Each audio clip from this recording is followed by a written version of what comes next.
Caribbean Newsline is brought to you by the Barbados Tourism Marketing Inc.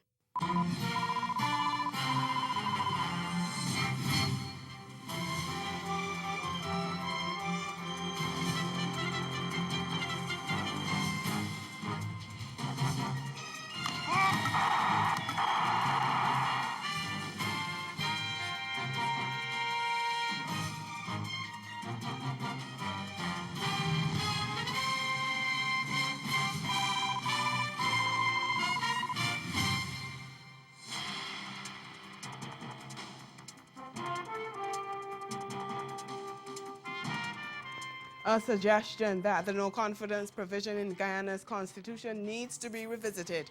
Our top story in Caribbean Newsline for Wednesday, August 7th. From the CMC News Center in Bridgetown, I'm Dawn Paris. Good evening. Guyana's Attorney General Basil Williams says there's a need to revisit the provision in the Constitution that paves the way for snap elections. And he says this should be done urgently since the current provision has some challenges. The Caribbean Court of Justice, CCJ, ruled on June 18th that the no-confidence motion passed against the government in December last year was valid and elections must therefore be held within 3 months. And 3 months after that ruling is September 18th, the date that opposition leader Bart Jagdeo has insisted is the deadline. Article 106.7 of the Guyana Constitution allows for an extension to the 3-month deadline following the passage of a no-confidence motion to be granted by the National Assembly, but only if a 2/3 majority votes in favor. The Attorney General has pointed to some concerns within the provision. We get more in this HGP News report. The framers of the Constitution and the people of Guyana in 1990 did not see it fit to include in the Constitution any provision for a no-confidence motion. In fact, the no-confidence motion provision, according to Attorney General Basil Williams, was hurriedly inserted in 2000 without any much thought. They didn't put in a structure, they didn't put in an infrastructure to enable a snap election to be held in Guyana. The minister feels that the provision is absurd and has some difficulties. We went to the Speaker to seek clarification. The Speaker acknowledged that he could revisit his ruling, but he felt that the constitutional issues that I raised was of such a nature that it should go to the body that has to remake the proper constitution. And so the Speaker referred us to the courts. The government has a right to go to the courts, according to the Attorney General, given that the government is law-abiding. He maintained that Guyana was not equipped for a snap election. And we now have to go back to Parliament and seriously look at the legislation to effect that. That's what we have to do. But in the interim, all Guyanese will want a federal election. We don't want no problems. We don't want people to vote in Georgetown. We discover that they're supposed to vote in a scribble and yeah, it's the only way to clean the list. Additionally, in light of the ruling of the Caribbean Court of Justice, the Attorney General reminded that under the Constitution lies the power for the President to fix a date for elections. Under Article 61 by proclamation.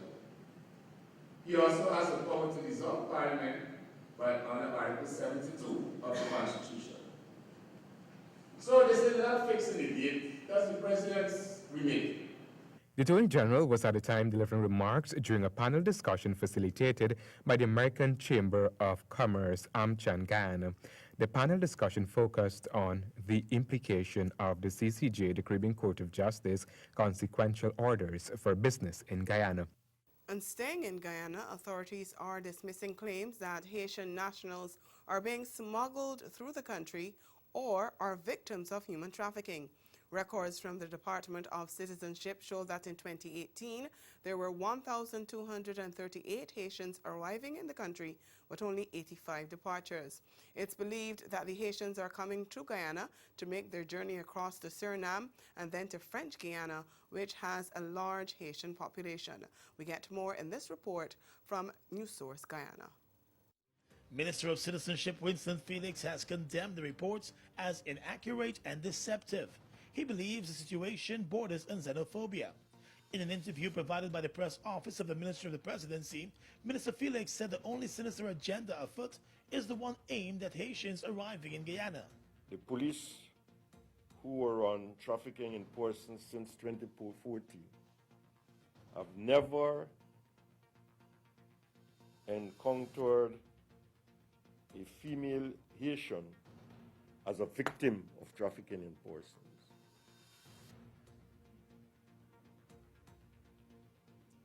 Or even male. And similarly, they have not charged any Haitian with any offense, any of the offenses related to trafficking in persons. And I think that is instructive as to the nature of the Haitian presence in Guyana. They are not victims of trafficking. Neither have we encountered them being smuggled into any other territory or even into Guyana. Days after opposition leader Barra Jagdeo raised concern about the number of Haitians coming to Guyana, reports surfaced in some sections of the media claiming that the Haitians were being smuggled. Minister Felix reminded that up until 2017, Haitians needed visas to travel to most CARICOM states. But all of that changed at the CARICOM level and opened the doors across the region for visa-free travel for Haitian nationals as part of the CARICOM free movement agenda. CARICOM nationals are entitled to a definite period of stay of 6 months upon arrival in any CARICOM territory. It is as simple as that. A Haitian arriving in Guyana, in Trinidad or Barbados, except there is a failure to comply with the laws of those countries, are entitled to be landed in those countries for 6 months, and with the possibility of an extension. They are processed the same way. Again, Police in Grenada are reporting a 35% increase in the number of attacks on law enforcement officers.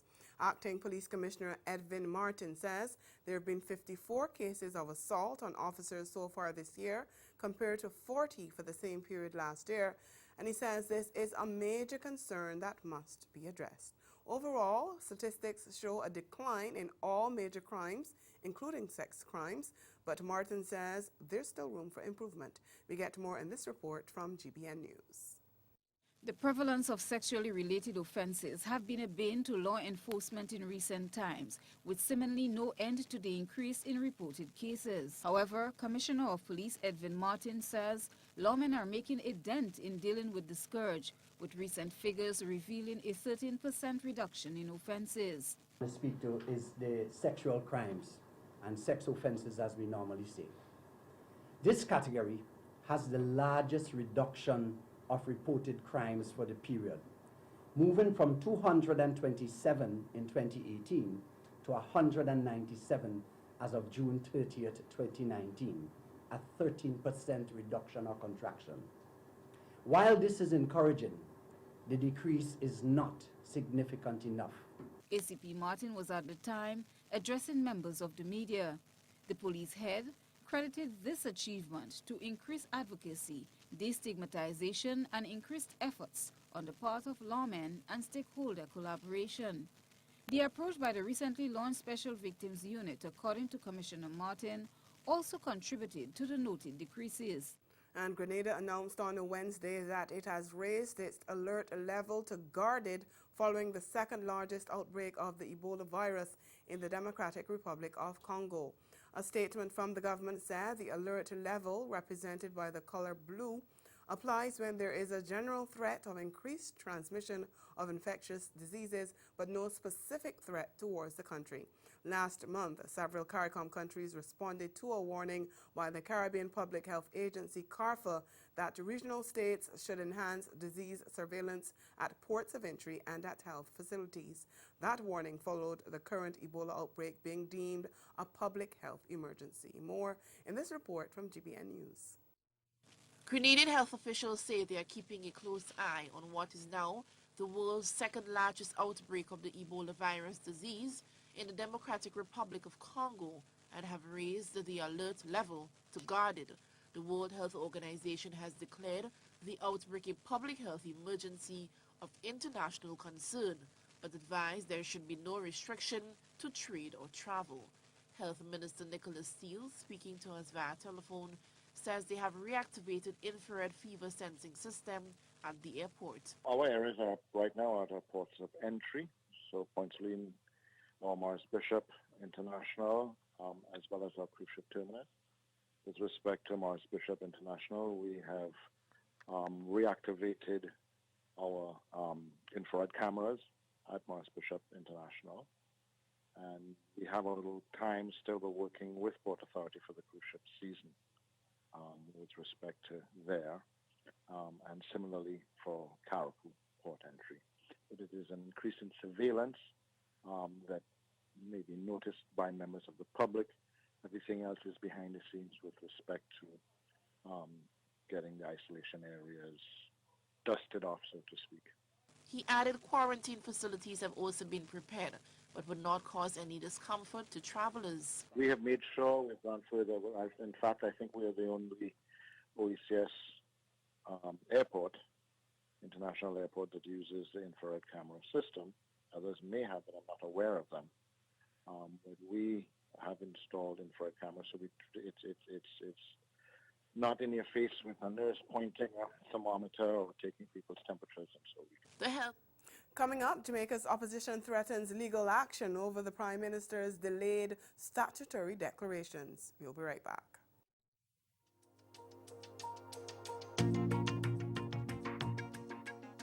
After an emergency, you can help yourself and others by looking, listening, and linking. Looking because you want to see if the person has some signs that is in distressing. Looking for the symptoms, how best you can support the person.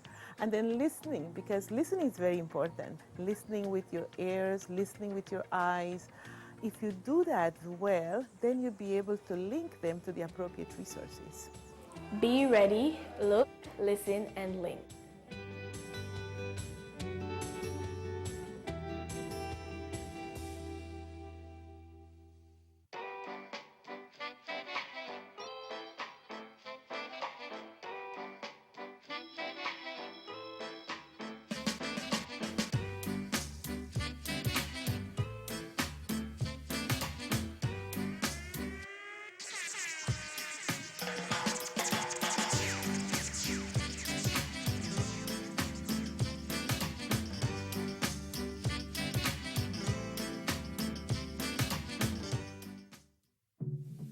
Now we're ready to show the world who we are.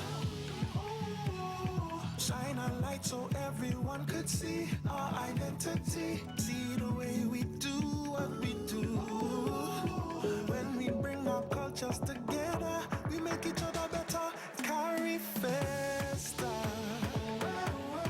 Carry Festa. Carry Festa 14, Trinidad and Tobago.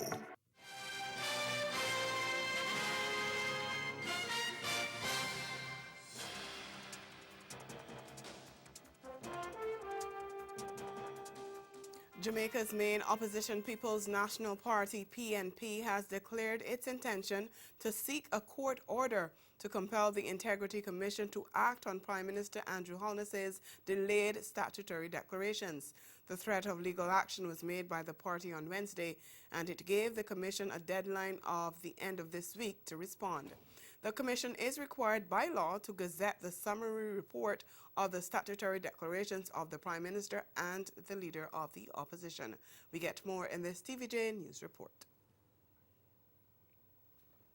This week in Newsline business, plans are moving ahead for the sale of Trinidad's former state-owned oil company Petrotrin, and pig farmers in Jamaica call for an investigation into the industry.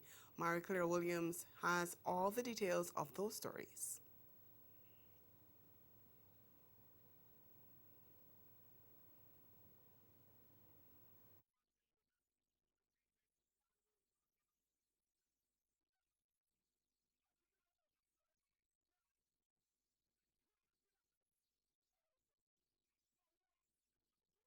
of the oil refinery of the former state-owned company Petrotrin. The refinery was shut down last November. Last month, the Ministry of Energy and Energy Industries said statements made by the President General of the Oilfields Workers Trade Union, Ansel Roger, regarding a preferred bidder to operate the refinery were inaccurate and intended to create an issue where none exists. TPHL is the parent company of Guaracara Refining Company Limited, the holding company created to manage the refinery's assets. It said the evaluation committee will be led by the permanent secretary in the Ministry of Finance. It added that the committee will evaluate all bidders participating in the Guaracara request for proposal and make a recommendation to the cabinet on the preferred bidder. According to the statement, the appointment of the committee will remove any requirement for TPHL's board of directors to conduct the evaluation and selection, since the committee will assume full responsibility for the selection of the preferred bidder. Pig farmers in Jamaica are said to be leaving the industry due to a declining market. President of the Jamaica Agriculture Society, Lenworth Fulton, outlines the challenges that are now being faced by farmers. Problem that we are facing in this industry, knowing very well that it was self-sufficient, it was feeding all of us, and we didn't have to import pork except for pig tail and the belly, the flanks to make bacon. So something has gone awry, and the farmers are saying it is a massive importation of pork, but the officials are saying they're not importing pork. So pork must be coming in the country because there's no shortage of the meat. And he's calling for an investigation to determine whether pork is entering the country illegally. And this is horrible. One of the first, along with the poultry industry, the pork industry is also listed as one of those that we are self-sufficient in. We still have the structures, we still have the farmers, but there's no pig due to poor market. Marie-Claire Williams, Newsline Business. And going back to that story of legal action being threatened by Jamaica's main opposition, People's National Party, the PNP has declared its intention to seek a court order to compel the Integrity Commission to act on Prime Minister Andrew Holness's delayed statutory declarations. The threat of legal action was made by the party on a Wednesday, and it gave the Commission an end-of-week deadline to respond. The Commission is required by law to gazette the summary report of the statutory declarations of the Prime Minister and the Leader of the Opposition. Now, the TVJ News Report. We have reports that the officers have been calling in sick, but we have put contingency plans in place, and so far our operations are proceeding as normal, but we are monitoring the situation. And we apologize for that. We'll be back with more news after the break. Join global, regional, and local financial technology experts at the 3rd Annual Central Bank Meets Blockchain Conference, Beyond Borders. Last year's conference was a sold-out event. This year's speakers will present on the role of central bank digital currencies in digital transformation within developing nations. Join us at the 3rd Annual Central Bank Meets Blockchain Conference, Beyond Borders, September 10th, Hilton Barbados Resort.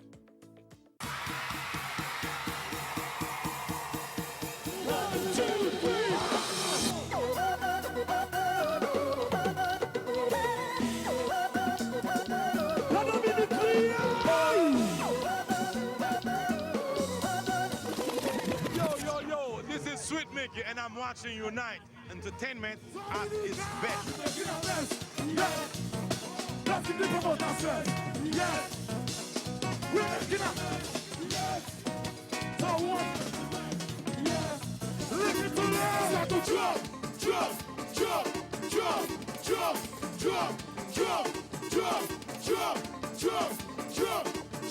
Yeah, this is the original Chronics representing for Unite. Rastafari, reign and rule. East.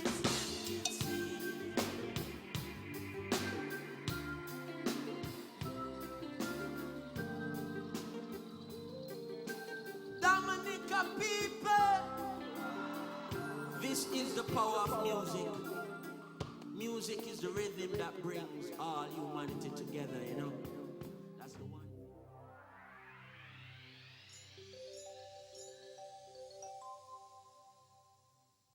The biggest summer concert festival ever. Saturday, August 24th, Queen's Park, Savannah. One Caribbean. Many beats. Carifesta Island Beats Super Concert. The sound of the Caribbean. Get ready for Shaggy. The King of Soca, Marshall Montano and his band. The renowned Kassab. Nyla Blackman. Alison Hines from Barbados. The Calypso Queen of the World, Calypso Rose.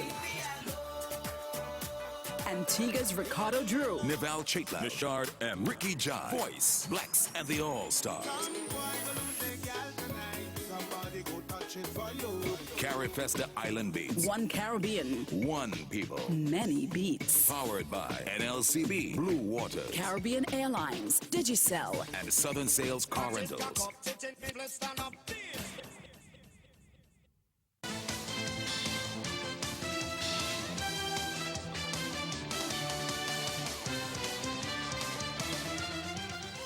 Barbados comfortably disposed of Leeward Islands by 5 wickets to win their third match of an unbeaten campaign and clinched the CWI Under-19 Championship in St. Vincent on Tuesday. Playing in their final round match at Park Hill, Barbados easily chased down their target of 107 to end on 21.5 points. They entered the final round on top of the standings and made all the right moves, especially after restricting Leewards to 106 all out in the 39th over.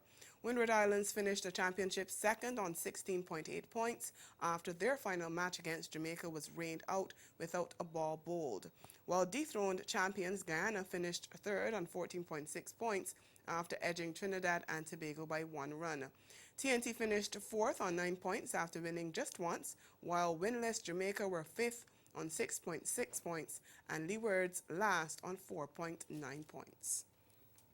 West Indies A struck back on day 2 of the third unofficial test against India A, taking 3 of the visitors' wickets after being bowled out for 194 in Trinidad on Wednesday to leave the game evenly poised.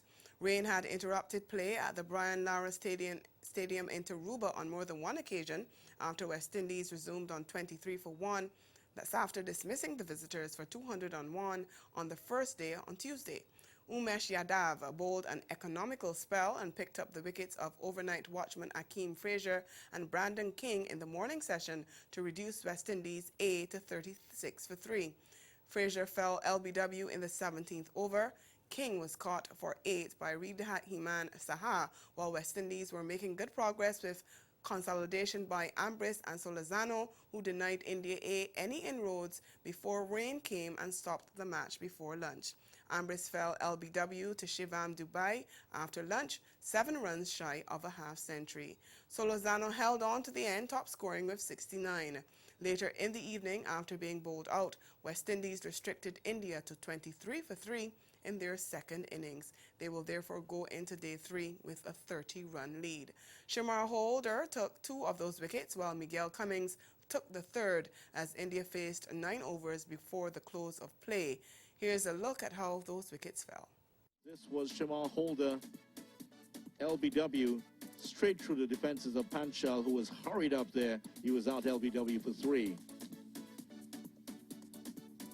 Then Ishwaran went after that, playing forward, beat the bat, rocketing into the pads, and he was trapped in front. LBW, once again, he was out for 6. And the final wicket to go today, fuller delivery from Miguel Cummings, and he trapped Mayank Agarwal. That went straight through him, in fact, and he was bowled for 5.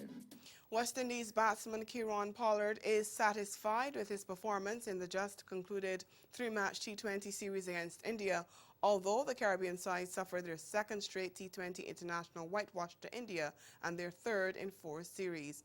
But he's disappointed that his good form did not translate into wins for West Indies. The 32-year-old right-hander, returning to the squad for the first time in nearly a year, made his presence felt in the series despite West Indies' poor display.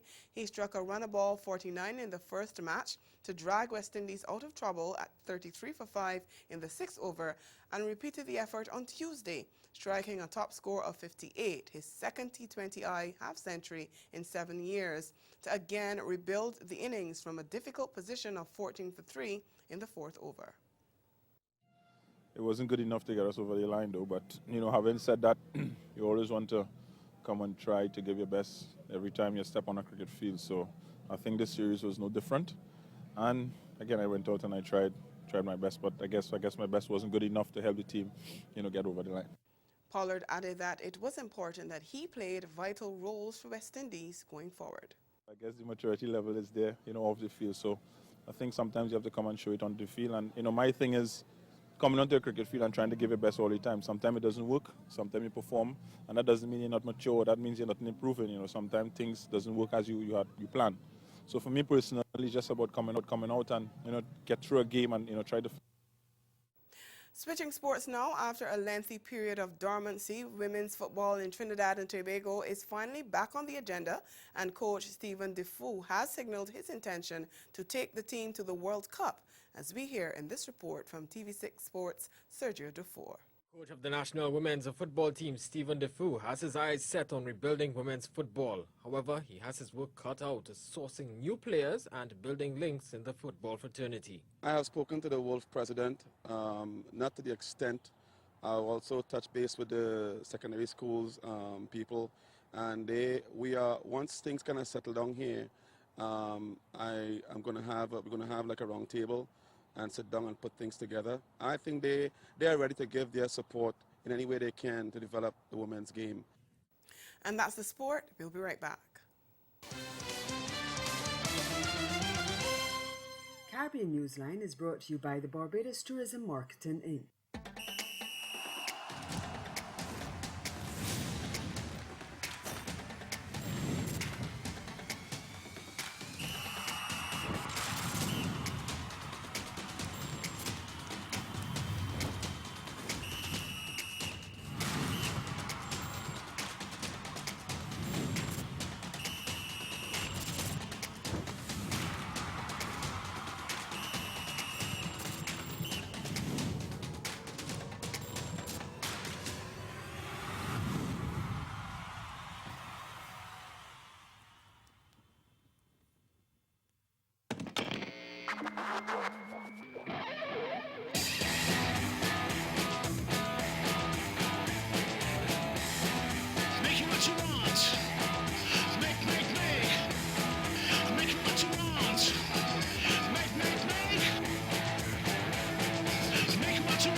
A recap of the top stories now. Ghana's Attorney General says there's a need to revisit the provision in the Constitution that paves the way for snap elections.